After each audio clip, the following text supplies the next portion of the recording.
Juan 3:16, ¿quién se lo acuerda? Juan 3:16. Porque de tal manera amó. Porque de tal manera amó Dios al mundo que ha dado a su Hijo unigénito para que todo aquel que en Él cree no se pierda, mas tenga vida eterna. Esa es la demostración de amor más grande que pueda existir.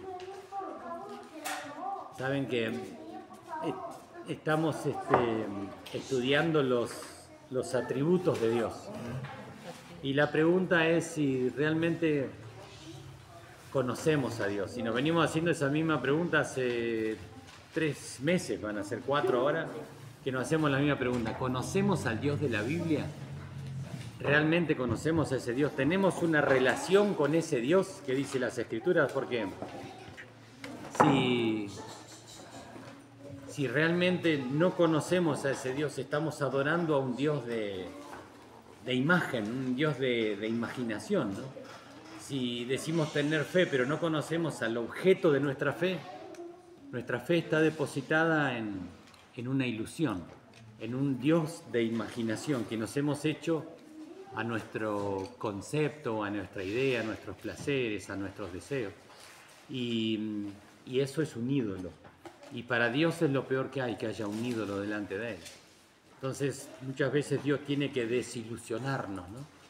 O tenemos que pasar unas pruebas difíciles para realmente conocerlo, a ese Dios de la Biblia. Por eso es tan importante escudriñar, que dice estudiar, bucear dentro de la Biblia y leerla y estudiarla, y el Espíritu Santo va a traer la revelación. Ayer hablábamos con la hija de Flor, Katia, ¿no? ¿Katia o Mica? Katia, la que estuvo hablando. Yo le decía, ella tuvo un sueño, que después le voy a pedir que lo venga a decir. Y Dios necesita revelarse, mostrarse para que lo veamos. Dice que el enemigo de nuestras almas, el diablo, tiene velado nuestros ojos para que no nos resplandezca la luz de Cristo. ¿Y cómo lo vela? Y con nuestros placeres, con nuestros pecados, con lo que a mí me gusta. Si yo no busco a Dios, si no soy obediente a Dios, quiere decir de que mi pecado me gusta más que Dios. Y es más importante mi pecado, mis placeres, mis gustos, mis deseos, lo que yo creo, lo que yo pienso, que lo que dice la Biblia, ¿no? Entonces, hemos estado leyendo de que en la primera carta de Timoteo, Pablo le dice: porque esto es bueno y agradable delante de Dios nuestro Salvador, el cual quiere que todos los hombres sean salvos. Ese es el deseo de Dios, que todos sean salvos. Y que todos vengan al conocimiento de la verdad, que vengan a conocer a Cristo. ¿Y cómo lo podemos conocer si no es a través de lo que dice acá? Lo que dice, y encima Él dejó acá escrita, inspirada por el Espíritu Santo, toda su verdad, todo lo que Dios es. Entonces acá están todos los atributos de Dios. ¿Y qué son los atributos? Los atributos son la esencia misma de cómo es Dios, quién es Dios, qué es Dios. Entonces, si yo no conozco los atributos, no puedo conocer a Dios. Si no se me revela a mí, a través del Espíritu Santo, quién es Dios, yo estoy alabando, adorando y tengo fe en algo que no es Dios. Y cuando Él venga a buscar a su iglesia, Jesús va a venir a buscar lo que hay de Él en cada uno de nosotros. Esa es la iglesia. Porque nosotros podemos estar reunidos creyendo que estamos en unidad, pero no estamos juntos nada más. La verdadera unidad ya está hecha, dice la Biblia, y es la presencia del Espíritu Santo en cada uno de nosotros. Y eso ya está en unidad. Yo puedo ser pentecostal, bautista, no sé, de todo lo que somos, pero podemos tener nuestras diferencias en las formas de alabar, pero la unidad está, que es el Espíritu Santo. Yo puedo estar con un pentecostal, con un bautista, con un de los sábados, un adventista, pero el Espíritu Santo es lo que nos une y es lo que hace la verdadera unidad. Y nosotros debemos cuidar esa unidad. ¿Por qué? Por amor a Dios. Porque eso es lo que Él nos pide, que debemos que cuidar la unidad. La unidad ya está hecha. Yo no voy a hacer la unidad, la hace el Espíritu. Lo que yo tengo que es guardarla. A eso nos manda Dios. Y Dios se ha revelado a través de los atributos en las Escrituras. Y nosotros leemos en las Escrituras y vamos a encontrar un montón. Pero nosotros estuvimos viendo que Dios es, a través de sus normas, de sus nombres, Él se manifiesta de cómo es. Nosotros estuvimos viendo todos los nombres que están en hebreo, en arameo. Y después estuvimos viendo que Dios es eterno, Dios es soberano, Dios es omnipotente, omnipresente, omnisciente. Vimos que Dios es inmutable, que Él es justo, que Dios es verdadero, que Dios es recto. Y vimos también de que Dios es preexistente. Dios es misericordioso, pero Dios es santo. Y hoy vamos a ver que Dios es amor. No, miento, lo vimos el domingo pasado y hoy vamos a volver a ver eso, que Dios es amor. Y el amor de Dios no es lo que más se conoce y es lo que más se exige del mundo. Si Dios es amor, ¿por qué hay tantos niños que mueren con sufren? Si Dios es amor, ¿por qué hay tanta maldad? Si Dios es amor, ¿por qué pasan tantas cosas malas? Y pasa todo esto porque nos alejamos de Cristo, porque nos alejamos de Dios. Hemos sacado a Dios de las escuelas, hemos sacado a Dios de la familia, hemos sacado a Dios del trabajo, hemos sacado a Dios de nuestras vidas y nos hemos ido a merced del diablo. El diablo, como ya nos tiene a la gente del mundo, ya no le hace mucho a la gente. Pero cuando vos empezás a conocer a Dios, empezás a buscar a Dios, el enemigo no te quiere soltar. Entonces vienen los problemas, ¿no? Pero Dios es amor, como vimos el domingo pasado. Y hoy vamos a ver otra faceta de que Dios es amor. Dios es un amor como veíamos hoy en Juan 3:16, y vimos en Primera de Juan lo que dice varias veces, Dios es amor. Él no es que tiene amor, Él es amor, y por ende tiene, pero Él es el amor. Y no era igual, vimos el domingo pasado, que es igual al amor nuestro, al amor humano. Yo puedo tener un amor por mi esposa, que es ese amor sexual por ella, el amor que abarca todo el amor humano. También puedo tener amor por mis hijos, que es distinto. Puedo también tener amor por mis nueras, que es distinto que el amor que tengo a mi esposa, a mis hijos. El amor por mis nietos, que es distinto. El amor por una mascota, el amor por nuestro país, el amor por el equipo de fútbol. No lo voy a nombrar. Pero eso hace también de que ese amor trae divisiones. El amor de Dios no trae división. El amor de Dios trae unidad. El amor humano trae división. Porque te apega a algo. Y nuestro amor es egoísta. Yo lo comprendí cuando falleció Mabel. Porque yo la quería para mí. Y me enojé con Dios porque se la había llevado. Pero Dios me dijo, ¿cuándo fue tuya? Es ese amor de posesión. Que si yo lo amo es mío y no lo comparto con nadie, ¿no? Es ese amor posesivo, es ese amor celoso. Guarda que Dios es celoso de su amor, pero no de los celos nuestros, ¿no? de nuestra capacidad de amor sentimental o emocional. Pero Dios es amor y Dios es amor ilimitado. Pero también saben que es limitado. Y quiero decir, y es amor para su gloria. Él ama a su Hijo. La Biblia dice que Él ama al mundo. Por eso Dios amó tanto al mundo que envió a su Hijo. Pero Él ama a su Hijo y Él te ama a vos porque su Hijo está en vos. Él ama su creación, no personalmente. Él ama su creación. Y después cuando Él te mira a vos, Él habla al Hijo que está en vos. Él ama a su Hijo que está en vos. Pero Dios es amor. Y Dios tiene un amor ilimitado, ¿no? Es como la cruz. Por más que te vayas bien arriba, Él te va a ir a buscar. Por más que te vayas a cualquier lado de la tierra, Él te va a ir a buscar. Y por más que te vayas a lo más profundo del pecado, Él te va a ir a buscar, ¿no? Pero Dios ama con ese amor ilimitado. Y Él crea al hombre y con todo su amor, no por necesidad, porque Él, ya lo vimos el domingo pasado, que el amor del Padre, del Hijo y del Espíritu Santo era perfecto en unidad y en totalidad, no necesitaba un objeto de amor, pero Él nos crea no porque no necesitaba, sino porque elige crearte y porque te ama, te creó. Y nosotros la embarramos y ahí nos descarriamos. El hombre se descarría y se aleja de Dios. ¿Por qué? Por el pecado. Y entonces una y otra vez Dios le intenta volverlos a traer, pero no los trae. Y la maldad se empieza a multiplicar de tal forma que dice Dios que en la Biblia han traducido la Reina Valera como que él se arrepintió de haber hecho al hombre, pero dicen que la verdadera traducción es se le partió el corazón a Dios. Le partimos el corazón a Dios de tanta maldad que había en toda la tierra. Entonces él agarra y salva solamente a una familia, a Noé y a sus nueras y a los animales, y al resto los destruye, porque la maldad era tan grande que los destruye. Y empieza nuevamente. ¿Por qué? Porque Noé era justo, Noé era recto, tenía el corazón conforme al de Dios también. Entonces se empieza a formar esa familia y otra vez se empieza a alejar de Dios. Y hace ese círculo vicioso, ¿no? Que uno está bien, está con Dios, entonces empieza a andar todas las cosas bien y después se olvida. Vino la provisión de Dios, vino la sanidad, se me convirtió el Ketejedi y me olvidé, ahora ya que ya listo. Y no es así. Me convertí, empiezan a andar cosas bien y me olvido de Dios. Y empiezo a arrastrarme en el barro y busco a Dios y Dios me vuelve a ayudar y estoy bien y otra vez me olvido de Dios y vuelvo a caer en el barro del pecado, y el ser humano tiene esa forma cíclica de ser. Pero bueno, la humanidad también fue así. Y le mandó una y otra vez profetas y mataban a los profetas. Y los buscaban y los mataban a los profetas. Entonces, ¿qué hizo Dios?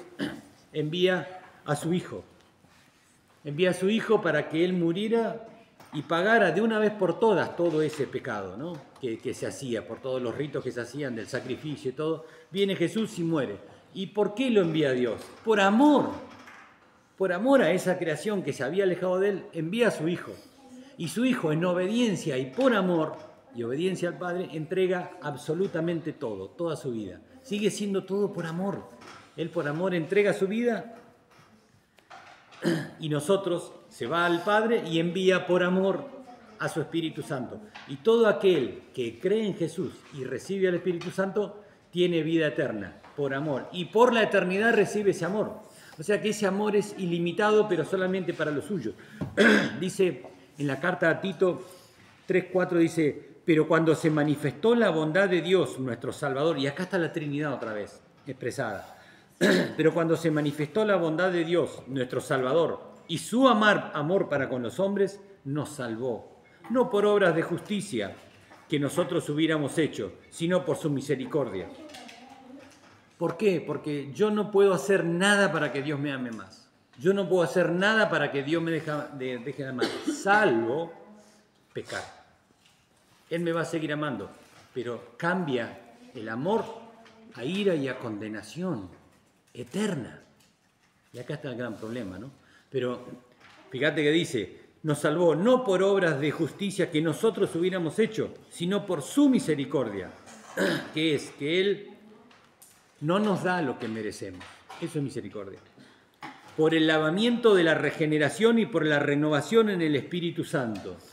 Él, cuando envía su espíritu, que es un espíritu vivificante, y yo tengo mi espíritu muerto, pues yo soy alma y cuerpo, alma vivificante por Adán, ¿se acuerdan que lo vimos? Sí.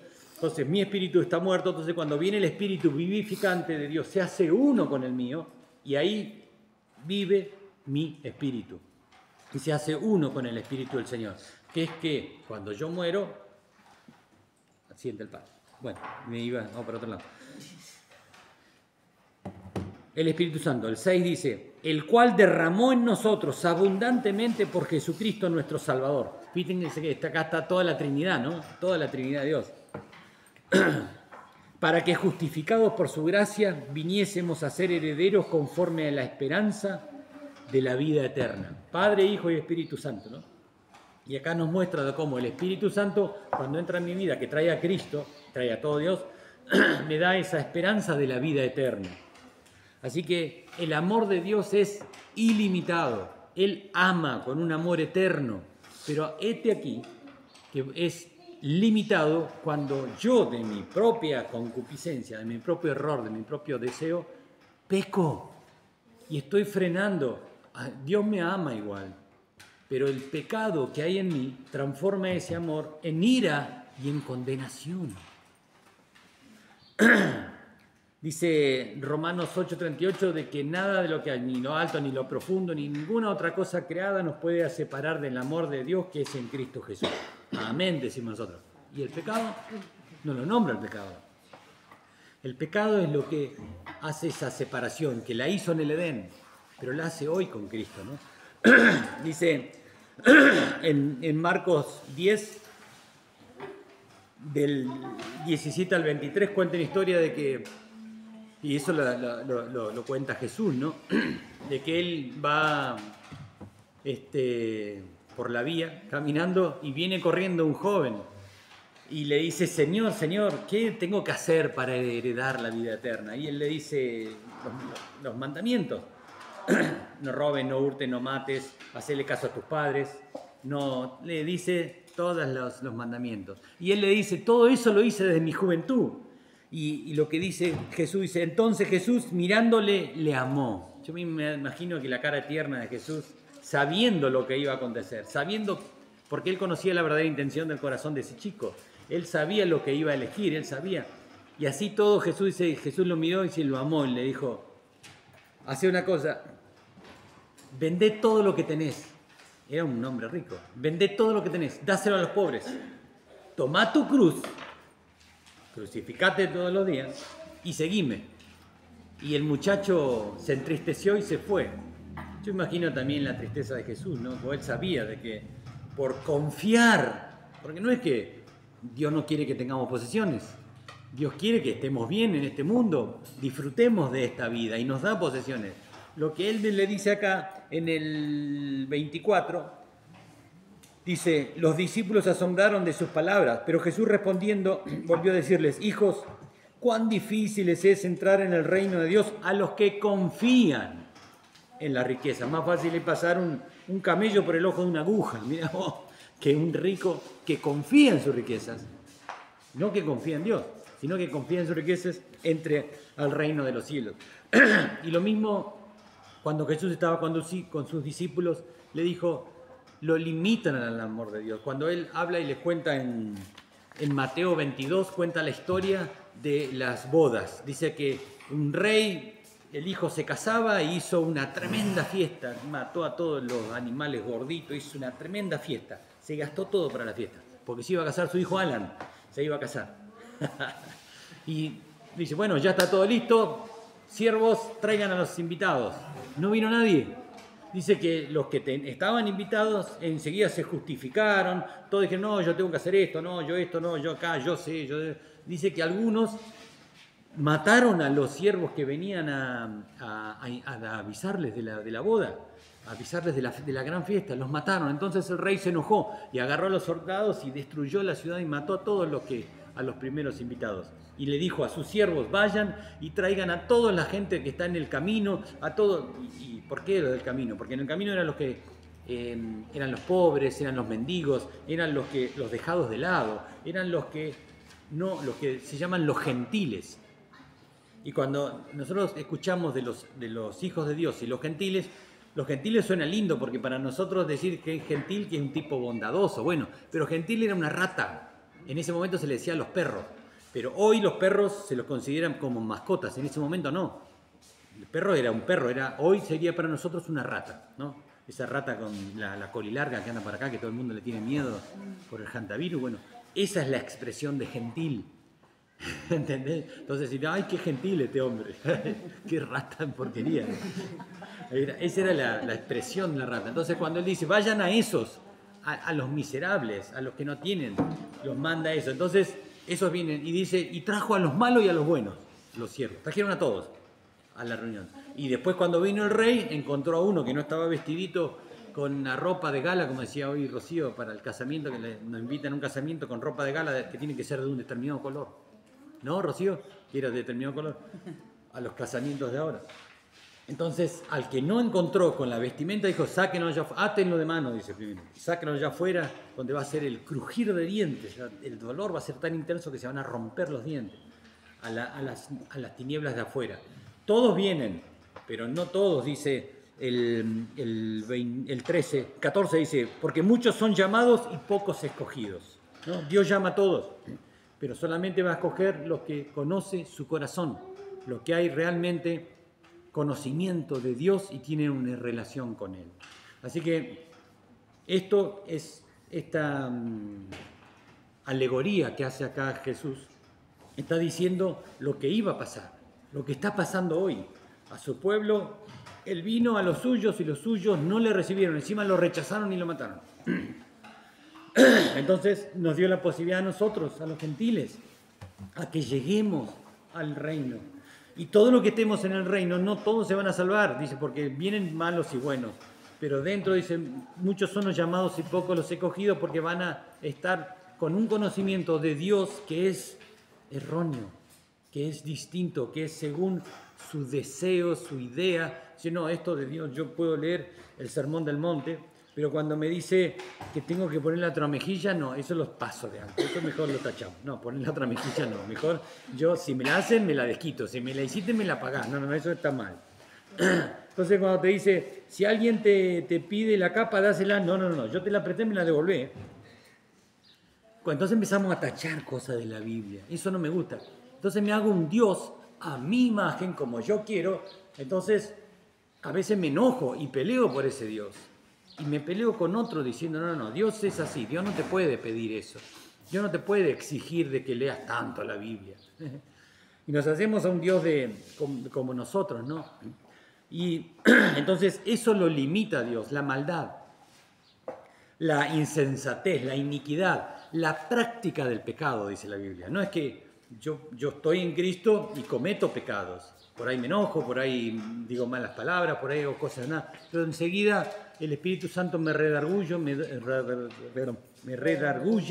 doy cuenta que estoy mal y digo, Señor, tenés razón, te pido perdón, le erré, no la ahorco más a mi esposa, no le pego más no, me siento mal, pido perdón y vuelvo nuevamente a los caminos. Eso no es practicar el pecado. Practicar el pecado es cuando yo sigo y lo hago y cada vez más grande y cada vez se va haciendo como las capas de cebolla, ¿no? Cada vez más y llega un momento que no me doy cuenta de lo errado que estoy. Eso es practicar el pecado. Dice, Pablo decía de que sea anatema, maldito, dice él. El que no amare al Señor Jesucristo sea anatema, 1 Corintios 16, 22, decía Pablo, ¿no? El que no amare al Señor Jesucristo sea anatema. El Señor viene, la gracia del Señor Jesucristo esté entre vosotros. Mi amor en Cristo Jesús esté con todos vosotros.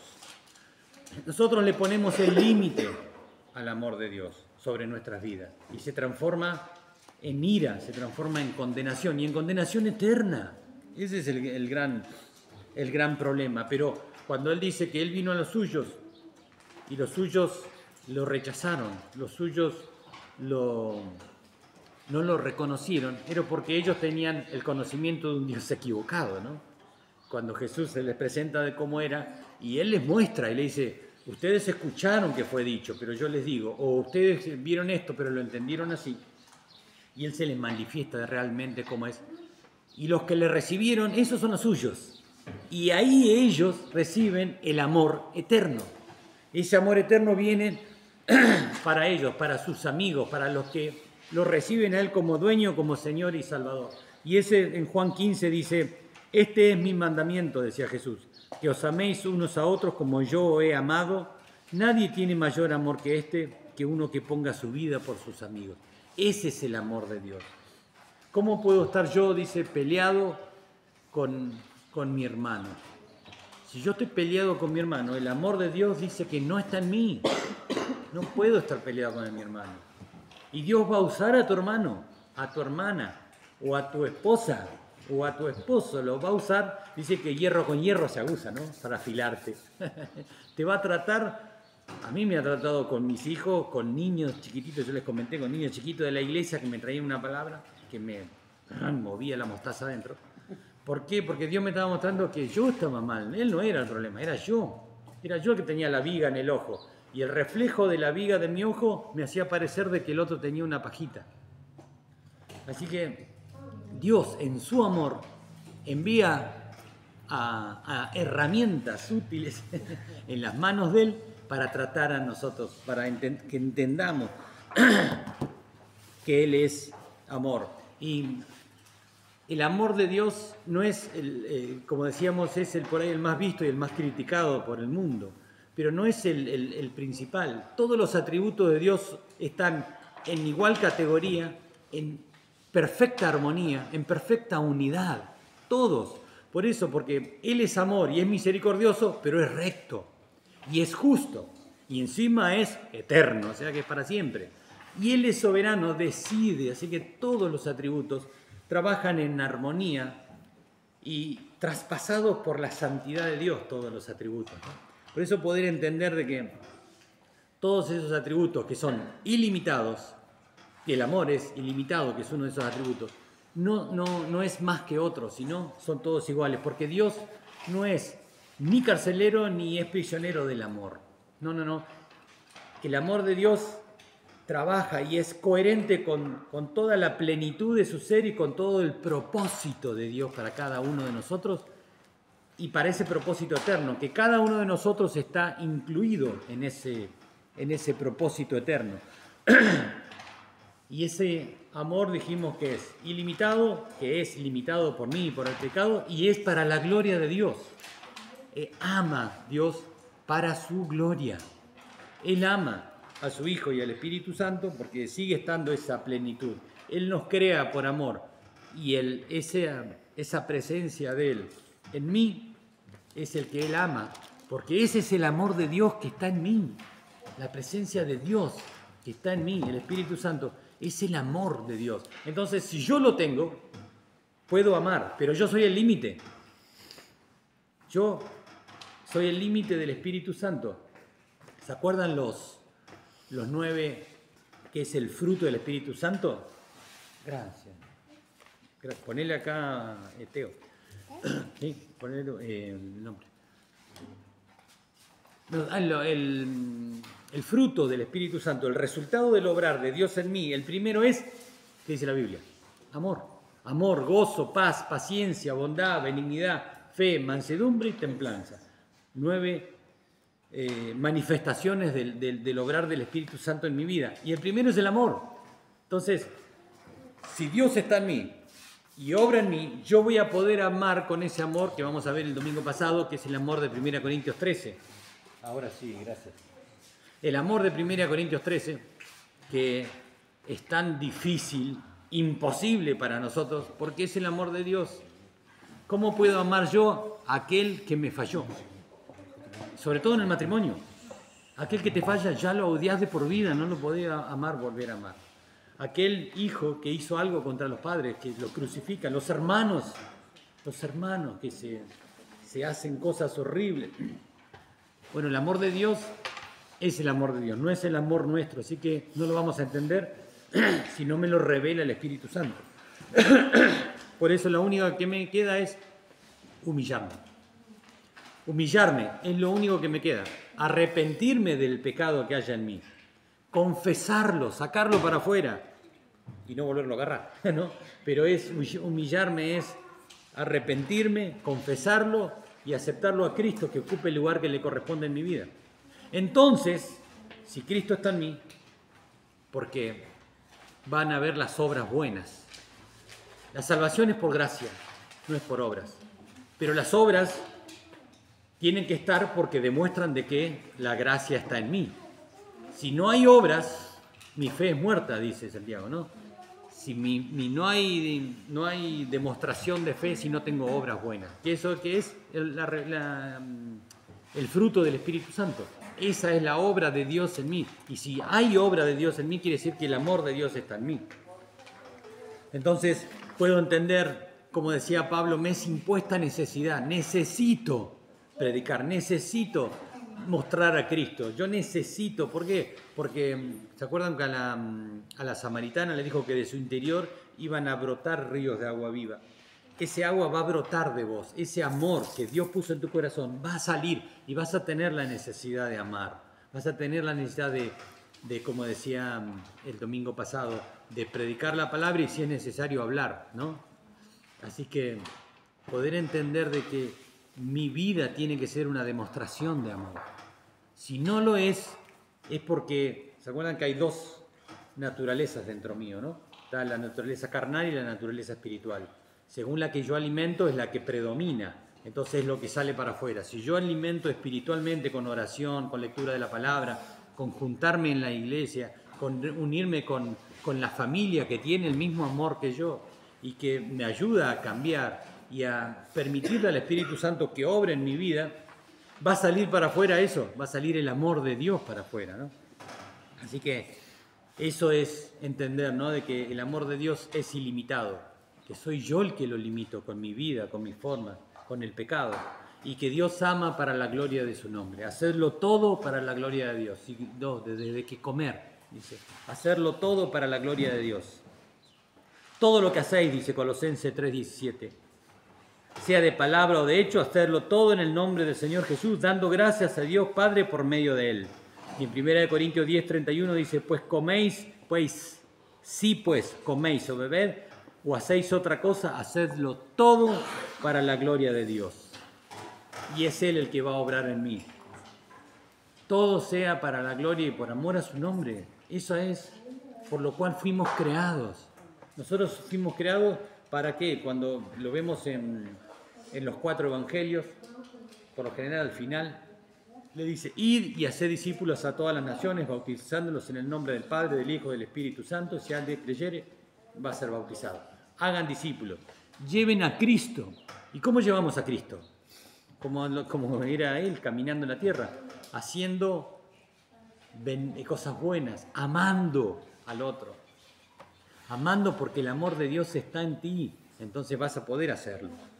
Así que, primera de Juan dice,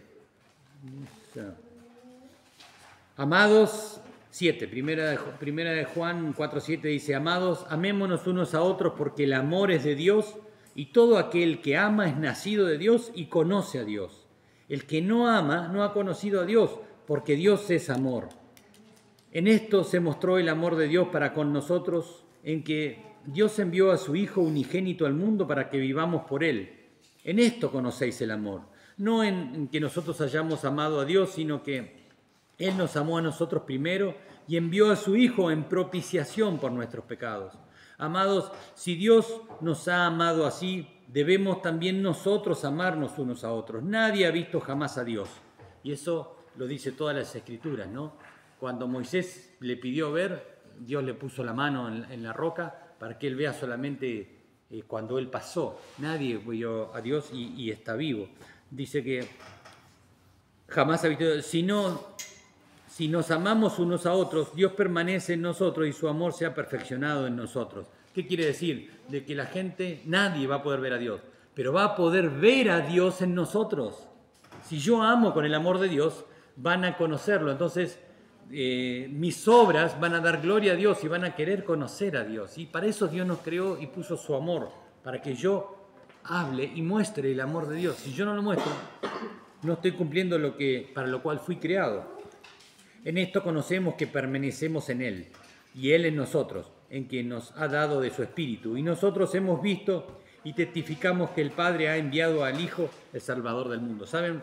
Acá en el 4 hasta el 5.1, hasta el 5.5, 15 veces dice amar y 12 veces dice amor.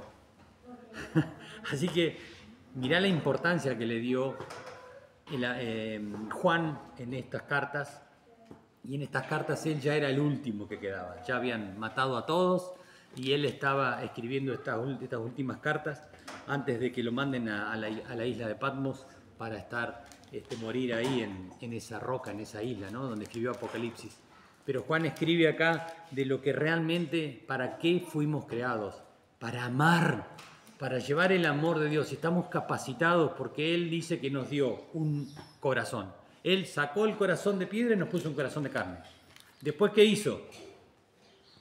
Fue y se metió en tu corazón. Y está ahí en tu corazón. Y encima dice después que te dio la mente de Cristo. Y te puso en un cuerpo para que te ayuden. Y dice que Él preparó las obras de antemano antes de que me crea a mí. Está todo hecho. Lo único que tengo que hacer yo, ¿qué es? Morir. Morir al yo. Morir al hombre que está en mí. No a las capacidades, ni a los dones, ni a los talentos que Dios nos dio, no. Dios los va a usar si los usa Él, no yo.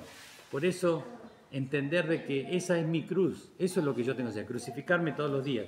Y ese hecho ya fue hecho en la eternidad, porque ya fue hecho en la crucificación de Cristo. Porque como dice Pablo, yo ya estoy juntamente crucificado con Él, ya está hecho encima, yo no tengo que hacer nada. Lo único que tengo que hacer es permitirle al Espíritu Santo que me debilite. El Espíritu Santo, como decimos, no vino a empoderarte. Dice que el Espíritu Santo es el poder que entra en mí. ¿Para qué? Para ser mártir, para ser testigo a las naciones. Pero Él viene a mí a debilitarme. Si yo digo, Señor, dame fuerza, Dios no te va a dar fuerza, Dios te va a debilitar. ¿Para qué? Para que sea Él en vos. Y ahí sí va a ser la fuerza. Porque decía Pablo, cuando yo soy débil, Él es fuerte. Cuando el Espíritu Santo me debilita a mí, se va a manifestar la gloria de Dios. Y el mundo va a ver la fortaleza de Cristo, no la mía. Esa es la gran diferencia. Así que el amor de Dios es ilimitado, es para todos, pero para los suyos. Cuando Jesús muere en la cruz, Él entrega su vida a la cruz. Y antes de eso, Él está siendo crucificado, siendo inocente, pagando por los culpables.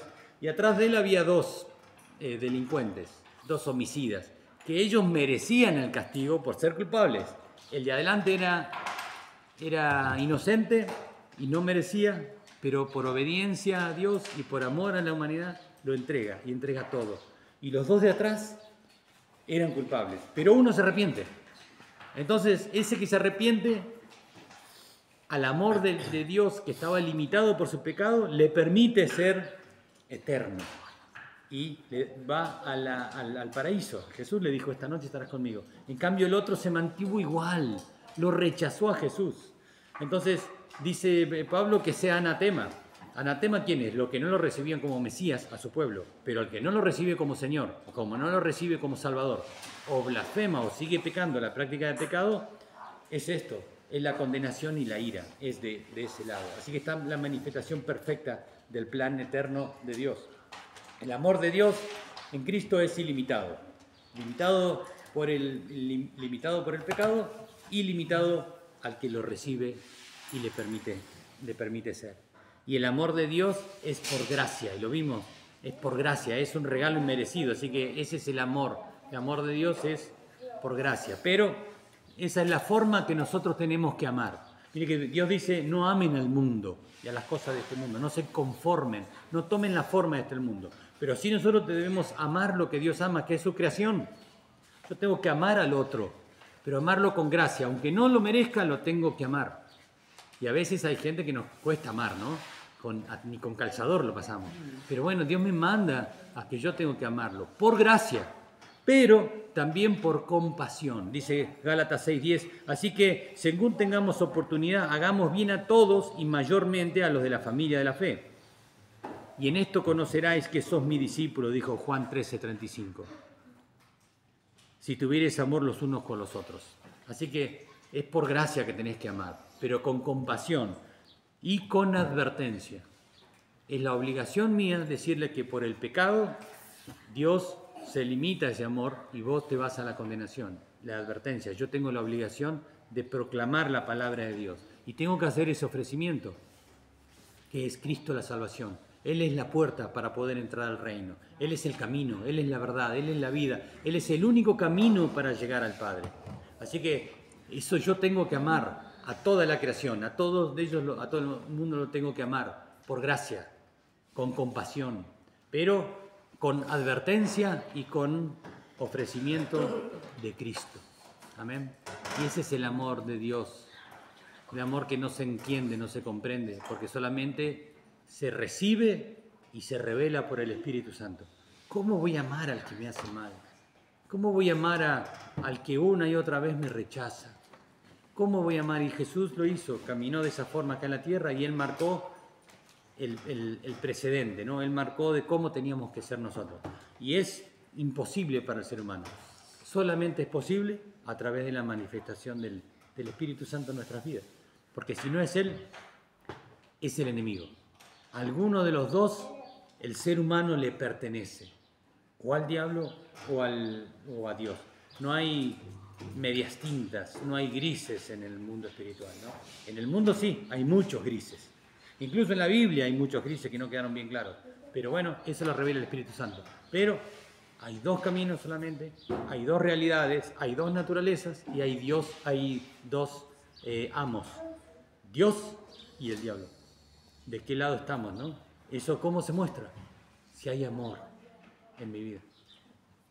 Amémonos unos a otros, con el amor de Dios, no el amor nuestro. Padre, te bendecimos, te alabamos, te damos gloria, honra y honor. Te damos gracias por una vez más, Señor, habernos hablado en nuestro corazón y habernos mostrado, Señor, haberte revelado. Te ruego que te reveles a nuestras vidas, Señor, que podamos ver a Jesús, Señor, que ese amor incondicional, ese amor ilimitado que tenés para con nosotros, sea, Señor, en nuestras vidas y no sea limitado por nosotros. Padre, aquí está tu iglesia, aquí está tu pueblo, aquí están tus hijos, que desean vivir para tu gloria, hacer tu voluntad, Señor, ser redarguidos por tu palabra, para poder caminar en luz como tú nos mandaste. Señor, aquí estamos, te decimos, heme aquí, Señor, envíanos a nosotros, porque deseamos hacer tu voluntad, unificar que tu voluntad sea la nuestra.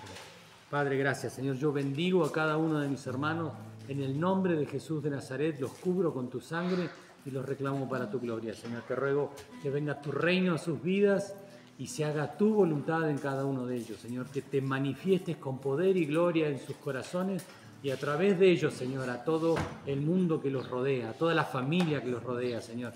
Los bendecimos en el nombre de Jesús, Señor. Te rogamos, Padre, y te damos gracias porque hecho está para la gloria de tu precioso nombre, en el nombre de Jesús. Amén.